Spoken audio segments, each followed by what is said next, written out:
everyone, welcome back for another deep dive with us. Always a pleasure to be back. Today, we're going to be looking at this opinion piece. Okay. It's called Emmanuel Macron was the great liberal hope for France and Europe.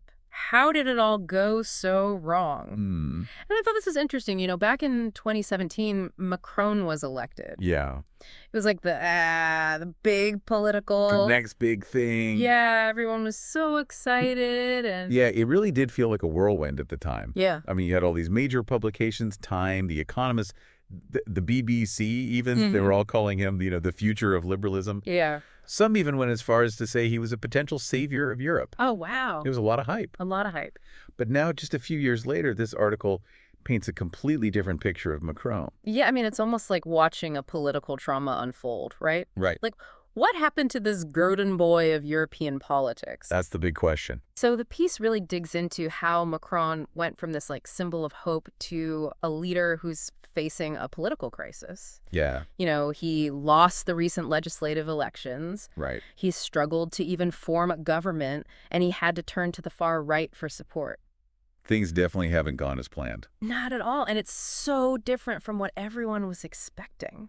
Yeah, and the article uses this one anecdote to kind of illustrate this disconnect. Okay. You remember that whole thing with Macron trying to keep that Netflix show, Emily in Paris, filming in France? Oh, yeah, the article brings that up. Yeah. I remember thinking that was kind of strange at the time. Well, the author uses that to symbolize how out of touch Macron's vision for France might be, from what many French citizens are actually experiencing. Yeah. Instead focusing on the real economic issues, it's like he's more worried about keeping up this glossy, romanticized image of the country. Like putting a Band-Aid on a broken bone. Right. And speaking of the economy, the article spends a lot of time talking about Macron's economic policies. Yeah. Arguing that they really haven't delivered what people were hoping for. Definitely a major focus of the piece. So they point to things like the fact that France's deficit has actually grown under Macron's leadership. So it was at 2.6% of GDP when he took office. Right. And now it's at a whopping 6.2%. Quite a jump. Yeah. And that's, a much bigger deficit than many other European countries. It is. So then it makes you wonder, like, where did all that spending go? Yeah, that's a good question. Because the article seems to imply that it wasn't really directed towards things like, improving schools or healthcare. Right. It's not like those public services got a huge boost. Yeah. So where did the money go? Well, the article argues that a lot of the benefits seem to have gone to the wealthiest people in French society. Okay. Like, it points out that the top 4 fortunes in France have seen an 87% increase since 2020. Wow. That's a big jump. Yeah, and they draw a parallel to what happened in the UK with Trussonomics, Right. where those tax cuts for the wealthy didn't exactly trickle down as promised. Right. So we're seeing this pattern emerge again, It seems like it. where economic policies that are supposed to benefit everyone really just end up disproportionately helping the people who are already well off. Exactly. And it's interesting because the article even quotes Macron's own economic advisor as admitting that their strategy didn't work. Yeah, that's a pretty big admission. Yeah, coming from someone within his own circle. It really lends weight to the argument that Macronomics, as some are calling it, hasn't been as successful as initially portrayed. Right. And it's not just like anecdotal evidence. Right, this is coming from the inside. But the article doesn't just stop at economics. It goes even further and starts to question whether Macron really is as liberal and centrist as he's often portrayed. And that's where I think things get even more interesting. Yeah, when we look beyond just the economic policies and start to consider the social and political issues, a different side of Macron's presidency starts to emerge. Okay. For example, the article points to this alarming increase in police violence under Macron's watch. Right. Like there's been a noticeable rise in the number of bullets fired by police, the number of people killed by police. Oh, wow. And something that really stood out to me was this skyrocketing use of rubber bullets. Yeah, the article really highlights that. And it raises all these questions about Macron's approach to maintaining order in France. Yeah. Like, what are the long-term consequences of this increase in police violence? Especially the rubber bullets. Especially the rubber bullets. Because we know those can cause serious and lasting injuries. Absolutely. And it makes you think about the human cost of these policies. It does. Beyond just the numbers. The article also delves into how Macron has, in a way, normalized the far right in France. Yeah. Like, it mentions how he started adopting some of their language. Yeah, and even passed an immigration law that Marine Le Pen considered a victory. That's right. The leader of the National Rally Party. Yeah, it's a strategy that's drawn a lot of criticism. Yeah, I can imagine. Because people are worried that in trying to appease the far right, Macron is actually giving them more power and legitimacy. The article uses a really strong phrase to describe this trend. They call it the fascistization of French society. Oh, wow. And they argue that Macron's actions have actually contributed to this. Strong statement. To illustrate the impact of these policies, the article introduces us to this woman named Vanessa Langard. Okay. And her story is a really powerful example of how political decisions can have these very real and often devastating consequences for ordinary citizens. So tell me about Vanessa. Well, before we get into her story, maybe we should take a step back and explain who the Yellow Vest protesters are for anyone who might not be familiar with them. Oh, that's a good point. The Yellow Vest movement started in France back in 2018 as this grassroots protest against economic inequality and the rising cost of living. They felt that Macron's policies were unfairly burdening the working class while favoring the wealthy. Right. And they became known for wearing these yellow vests, which are actually mandatory safety garments for drivers in France. Right. So it became a symbol of their everyday struggles. Okay. So Vanessa was part of this movement.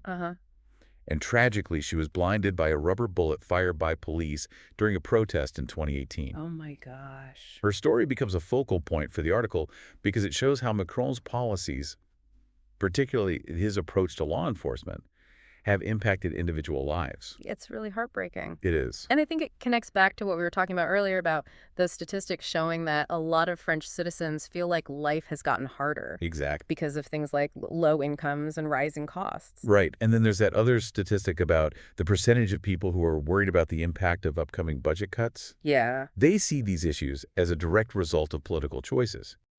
It all feeds into this feeling that Macron's policies aren't really addressing the everyday realities that many people in France are facing. It's like there's this widening gap between the Emily in Paris version of France. Right. You know, the glamorous, prosperous image that's projected internationally. Romanticized version. Yeah, and the reality that many French citizens are actually experiencing.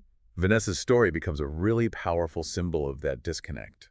Yeah, it's like a stark reminder that behind that glossy facade, there are real people struggling with economic hardship. Absolutely. And feeling the consequences of political decisions. Yeah. So then the question becomes, where does France go from here? That's the million-dollar question. What does the future hold for Macron and for the country as a whole? Yeah. And I have to say, the article isn't very optimistic. It expresses this real concern that Macron is just going to keep doing what he's been doing. Yeah, doubling down. Yeah, showing no signs of changing course. It doesn't seem like he's learned from his mistakes. Right. And then there's this even more concerning detail about him having these secret meetings with far-right leaders. That's a worrying sign. Yeah, and then there's this quote from one of Macron's allies, Edouard Philippe, who apparently wants the next election to be, this contest of project against project without any moral critique. What does that even mean? Yeah, I was confused by that too. It seems to suggest that they're willing to engage with the far right on their own terms. Yeah. Without actually challenging their ideology or morality. So like accepting them. Accepting them. As they are. Yeah. And that's a pretty big shift from the Macron who campaigned on this platform of unity and inclusivity. Yeah, and it's really worrying because the article even goes so far as to compare Macron to King Lear. King Lear. Yeah, from the Shakespearean tragedy. Wow. And they're drawing this parallel between Lear's blindness to his own flaws and Macron's seeming inability to see how his policies are contributing to the problems that he's supposedly trying to solve. That's a pretty dramatic comparison. It is, but it highlights how concerned the author is about the direction France is heading in. It seems like they're worried that Macron is almost inadvertently handing more power and influence to the far right. Yeah, by trying to appease them, he's actually empowering them. Exactly. And the article suggests that this isn't just a problem for France. Right. They frame Macron's struggles as like a symptom of this larger crisis facing liberalism itself. So it's not just about one leader or one country. No, it's about something much bigger. They're arguing that liberalism itself is in crisis. So what do they see as the root of this crisis? They argue that when liberalism becomes more about appearances than substance, Okay. more focused on projecting a certain image than addressing real problems, Yeah. it loses its ability to connect with people and offer real solutions. So it becomes like a hollow shell. Yeah, they use the phrase a hollow, brittle thing, Wow. unable to effectively respond to challenges like economic inequality, social unrest, and the rise of populism. So it's like liberalism is failing to deliver on its promises. That's their argument. Wow. It's pretty sobering thought. It is. And it makes you wonder, is liberalism truly exhausted, as the article claims?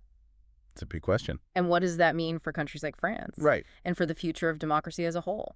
These are questions that go way beyond Macron and France. Yeah. These are questions we need to be asking ourselves on a global scale. I feel like this whole deep dive has been a real eye-opener for me. In what way?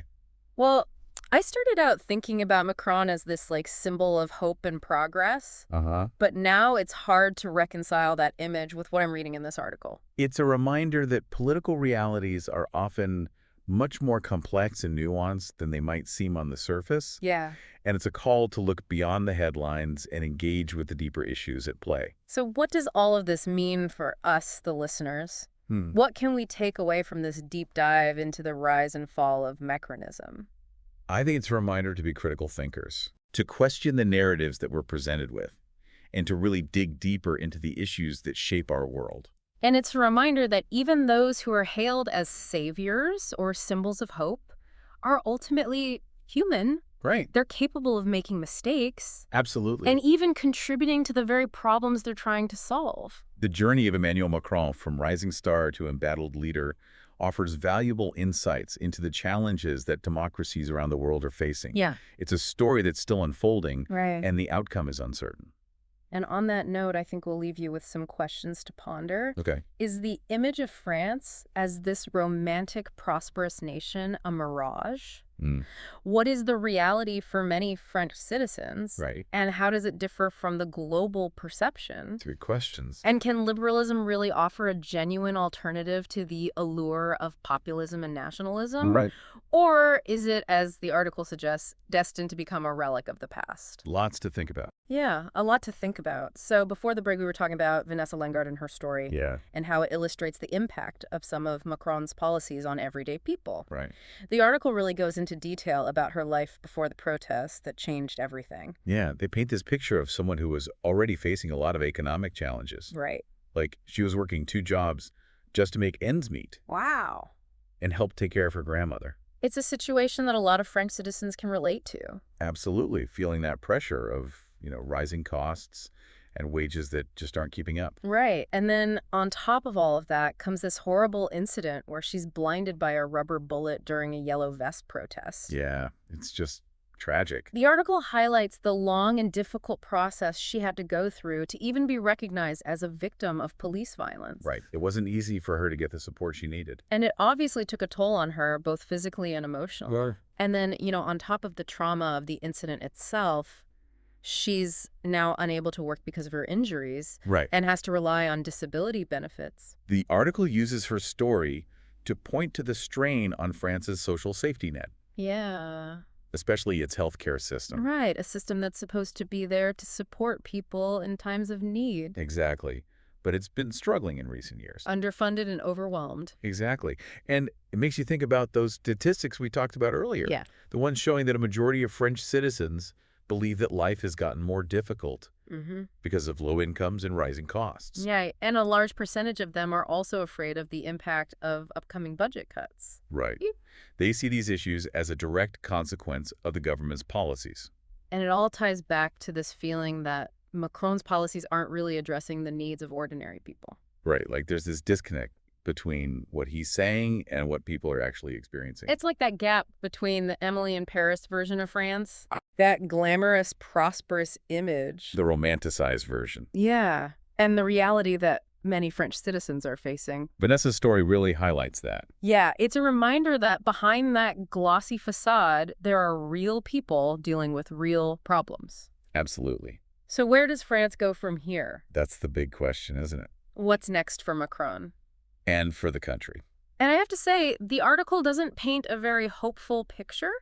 It expresses concern that Macron is basically doubling down on his current approach. Yeah, it doesn't seem like he's planning to change course. No, and it mentions these secret meetings he's been having with far-right leaders. Yeah, that's a bit concerning. And then there's this quote from one of his allies, Edouard Philippe, Okay. who wants the next election to be this contest of project against project without any moral critique. So basically, they're saying they're not going to engage in any kind of debate about the ethics of the far right. Yeah, it's like they're willing to accept them as they are. Which is a pretty big shift from the Macron who campaigned on this platform of unity and inclusivity.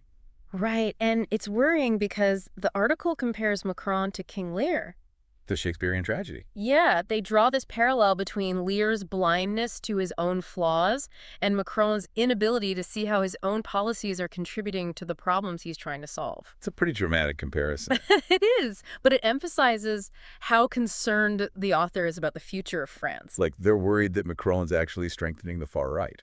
Yeah, by trying to appease them, he's giving them more legitimacy. Right, and the article argues that this isn't just a French problem. Oh. They see Macron's struggles as part of a bigger crisis facing liberalism. So it's not just about one leader or one country. It's about a system of government and a set of values that are being challenged. And what do they see as the root of this crisis? Well, they argue that when liberalism becomes more about appearances than substance, more focused on projecting an image than solving real problems, it loses its ability to connect with people and offer real solutions. So it becomes kind of empty. Yeah, they use the phrase, a hollow, brittle thing. Wow. Unable to respond to the challenges of our time. Like economic inequality and the rise of populism. Exactly. So like liberalism is failing to live up to its promises. That's their argument. It's a pretty sobering thought. It is. Makes you wonder if liberalism really is exhausted. Yeah, is it a spent force? What does that mean for France? And for the future of democracy more broadly? These are questions that go beyond just one country or one leader. Absolutely. They're questions we need to be grappling with on a global scale. This whole deep dive has really made me rethink my own views on Macron. In what way? Well, I used to think of him as this symbol of hope and progress, but now I'm not so sure. It's a reminder that political realities are complex and often defy easy categorization. And it's a call to look beyond the headlines and engage with the real issues at play. So what does all of this mean for us, the listeners? What can we take away from this deep dive into Macron and his presidency? I think it's a reminder to be critical thinkers. Okay. To question the narratives that we're presented with. Yeah. And to really dig deep into the issues that shape our world. And it's a reminder that even those who are hailed as saviors or symbols of hope are still human. Right? They're fallible. They make mistakes. They have flaws. And they can even contribute to the very problems they're trying to solve. The story of Emmanuel Macron is a cautionary tale. Yeah. It shows us that the path of progress is rarely straightforward. Right. And that even the most promising leaders can stumble. It's a reminder that we need to hold our leaders accountable. Absolutely. And demand better from them. We can't just blindly follow. We have to think for ourselves. And engage in the difficult conversations. And that's what we're trying to do here on this show. To spark those conversations. And to encourage critical thinking. So on that note, I think we'll leave you with some questions to ponder. Okay. Is the image of France as this romantic, prosperous nation a mirage? What is the reality for many French citizens? Right. And how does that reality differ from the global perception? Good question. And can liberalism offer a genuine alternative to the appeal of populism and nationalism? Right. Or is it, as the article suggests, destined to become a relic of the past?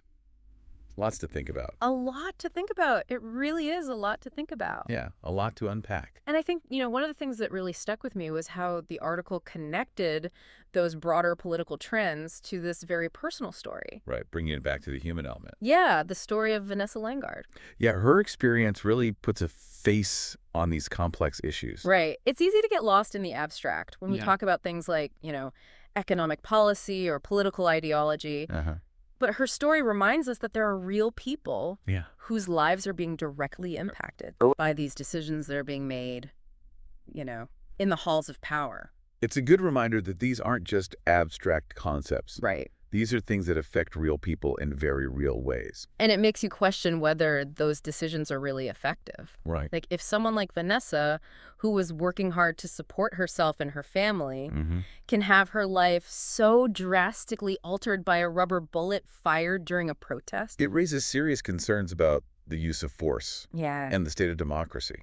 The article doesn't offer easy answers. No. But it definitely raises a lot of important questions. It gets you thinking. It does, and it makes me think about the responsibility we all have as citizens to stay informed and engage in critical thinking. Absolutely. And to demand better from our leaders. We can't just be passive observers. Right. We have to be active participants. Exactly. So as we wrap up this deep dive, Okay. I'm curious to know what stood out to you the most from this article. Was there a particular fact or quote or argument that really resonated with you?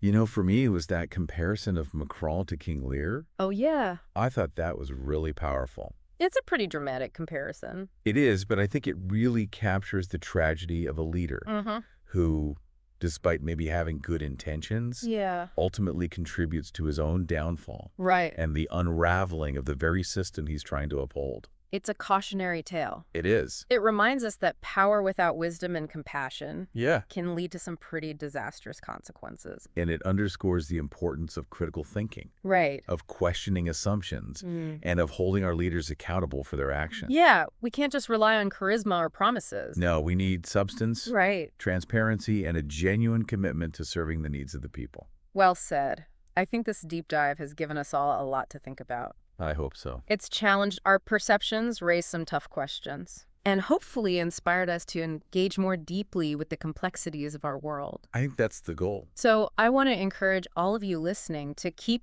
exploring these themes, to seek out diverse perspectives, and to use your voice to advocate for the kind of future you want to see. Don't be afraid to speak up. And don't forget to check out the show notes for a link to the full article and other resources that we mentioned. There's a lot of great information there. Until next time, keep diving deep.